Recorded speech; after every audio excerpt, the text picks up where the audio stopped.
Den 3. september 98 for fanden.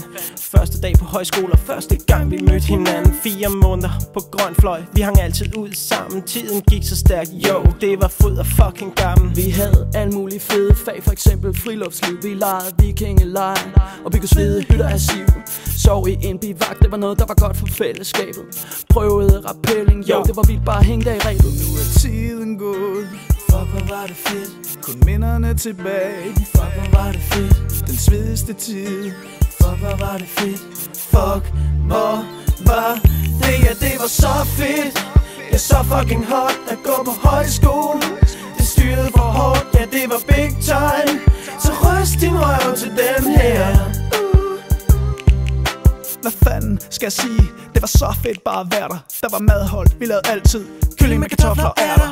Og vi havde et fag, der hed japansk keramik.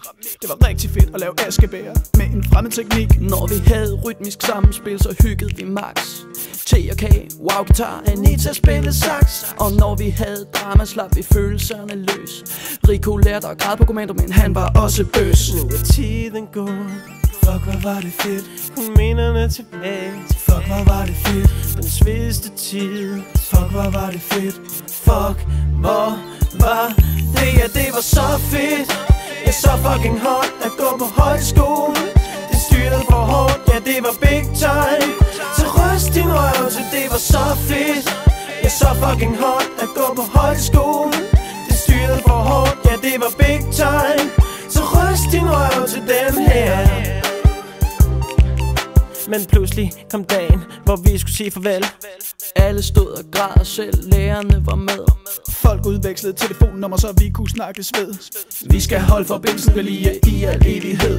Fuck, hvor var det så fedt. Ja, så fucking hot at gå på højskole. Det styrede for hårdt, ja det var big time. Så ryst din røv, ja